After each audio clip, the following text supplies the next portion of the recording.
Lamine. waaw dee leen wax ñuy maye. dee leen maye Père Palla deel maye képp xonk maa ngi lay nuyu déjà. waaw bisimilah rahmaani rahim salaali Muhammad wa ali Muhammad de kude ay man kude salaamaaleykum sama sene maa ngi de maa ngi nuyu waa saal bi yëpp di leen ñaanal di nuyu waa Caaroy gi ma jógee Caaroy géej gi ma jógee di nuyu waa Bawol xam nga di nuyu sama grand frère Yankaaw Jool Sénat di nuyu Jon Sina sama gars yi yëpp maa ngi leen di wéggee di leen ñaanal jaamu. bés ginnaaw boo sante yàlla dina xaafi jaay muntaxaay nafaatul xayaa jërëjëf Serigne Touba ginnaaw boo sante yàlla di julli si yonent bi di sant sama papa Abdoulaye Ndiaye mi du ko ñaanal jàmm bu baax a baax rawatina sama papa Père Jaxate ak sama coach su Mbay Fay maa la ñu jaajëfal di leen joxaat seen wàccuwaay képp xonk loo koy wax di ñaanal sama papa ji laat yàlla na ko yàlla defal jàmm képp xonk loo koy wax kaay kii seeku maa ak moom wax loo séq ak moom waaw arbitre ne par suñu diggante maa ak moom ñu wure loolu laa seek ak moom kii déggoo xanaa li mu la wax man waa Baab dama leen amal bor te si làmb lañ ma war a mun a fayee man maay mbëru commune Mermoz Sacré-Cœur ville de Dakar ñoo ne sama ginnaaw maay mbëru Aline Tall maay mbëru Barthélémy Dias maay mbëru honorable député bon ñu ne sama ginnaaw dafa bëri de te Sicap drapeau Sicap yóbbante galgal ubul lamb drapeau Sicap dama koy yëkkati te si yow laa jaaree tàq si kàttun suñu borom képp xonk waaw Lamine kii xam nga laa mu boole man 6 combats laa def 5 victoire benn défaite yaa ngi dégg moom mu am 3 combats benn défaite yaa ngi dégg laa mu boole kii li mu am ne dafa bëri xam nga xalu ndéef xam nga ko dugalal sa loxo xool. xalu ndéef yow xalu ndéef nga. xalu ndéef mooy nii dugalal sa loxo xool. dugal na loxoom kay xam nga lu ko ci fekk waaye dugal na loxo. baax na bu la 27 incha allah. déggoo xanaa leen wax yow dama lay yombalal wax ji quoi pour le dire dama lay sant di la gërëm ndax avance bi Ibrahima Diouf di ma bàyyi ma fen maa ngi koy ñaanal jàmm moom tamit waaw avance bi daa traîné fu ne ñu la gën a dox ñoo delloo mais yow maa lay sant maa lay gërëm bu année arbitre ne par suñu diggante du ma la xaar te bu ñu wuree loxo dar gémmin ci làmb du ma waat yàllaay maye ndam yàllaay xañe mais si kàttun suñu borom lu ma liggéey si kàttun suñu borom du pour yow nee na moo la ëpp mbooloo aller retour. waaw yow kii xanaa dafa dof mbooloo yaa ma ëpp mbooloo taxaw fi nga taxaw 6 combats man 5 combats laay bëriwaat grand combat man ñu ne sama ginnaaw ragaluma te bu si kàttan suñu borom bu ñu taxawee stade ngay xam ne yow booy doo puus doo paas ëppoo ma mbooloo.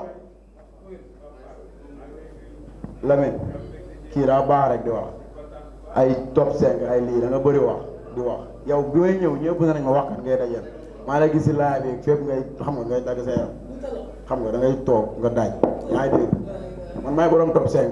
parce que Seexul Xadim Lamine mi nga xam na li may wax journaliste yi sama yaay ma tamit xam na li may wax man mosuma bëri ak ku ma tolloon te yow mii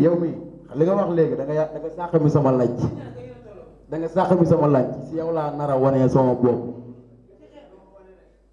xam nga naa ceebu xonk jur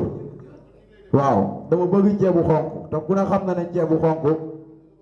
waaw day am jën wu mag xam nga roof ko yow yaa raw roof ci man dama lay loqate yow foo nekk dama lay loqate yow roof fu neta toog saab ak xam nga yow doo sib yow doo comprendre parce que Serigne Ba maa la dégg ngay wax naan ay lii nga mën a lee nga mën a waaw fatal foofu dégg nga fatal foofu yow doo comprendre parce que Serigne Ba ma doo comprendre yow doo comprendre parce que Seexul Xadim doo comprendre maa ngi nii kuy laaxatu du ko wax lëfal dof bañ da feeñ dama rampe ba yegsi bi ma yegsi moo waral ñu bëre ma ak yow tëdduma di xëy tëdd nelaw wala daanuma di daanu ba yegsi si yow dama fas jom te nga bàyyi te nga génnee man sama waa écurie man mantaag wow kongu laa yor man sama écurie doo ma jaxaseeg ñoom yee man fooguma si kenn ndam yàllaa ko yor ca wootee man damaa mat sëkk de waaw du booy yi ngay dajal de ay woote waaw maa ngi woo ku ci mel ni monsieur le maire Barthélémy Dias maire Ndakaaru maa ngi koy woo waaw di woo honorable député Jules Zenga waaw di woo tamit xam nga di woo Aline Tall waaw ñibbisil nga ñëw jël ñaari bloc lamb ji dama bëgg a diw esat waaw bëgg naa samay mbokk fii nii laa la bëgguma kenn ëppale ma fi dara waaw di woo waa Baab di woo nag Xalil Baye Mouhamed borom alkarim palfon yi waaw di woo tamit xam nga di woo Prince di woo Ñoxor waaw di woo Njoxor l'international quoi di ko woo sama jour bi maa ngi lay woo ne la gis naa sa taxawaay gis naa lamb ji li ñu ci def waaw di woo képp kuy yeewoo Sicap Baobab rawatina Karak Mermoz rawatina Liberté 6 Liberté 5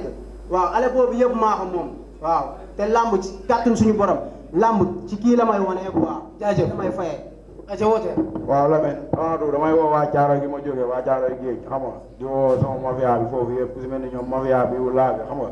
ñoom bàyyi jiili su ma limee damay juum mafia nawal say cokkeer bi kulu naay maa ngi woo ñëpp xam nga waaw monsieur le maire nag maître Ndiaye ñëw nañ fa nee dina jënd bee yëpp xam nga ñu ngi lay xaar incha allahu rabi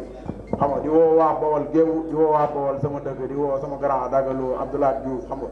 ñoom bés loo ñoom loo normal su ma limee damay juum maa ngi woo xam nga fépp suba tey ceebu xam nekk Bawol Caaroy maa ngi woo waa Caaroy géej gépp den wax sama open presse nag le 24 bi ñu jëm la xam nga en face mairie Caaroy géej xam nga maa ngi bëggee waa salle bi yëpp di sant Ibra Diouf mii di ko sant bu baax a baax di ko gërëm di ko ñaanal réussite totale di sant tamit sponsor bi xam nga King Boisson di leen sant di leen ñaanal barke Serigne Bamba di la sant yow Lamine yow bëgg naa la jërëjëf ay ca yóbbul ma ngaw xoore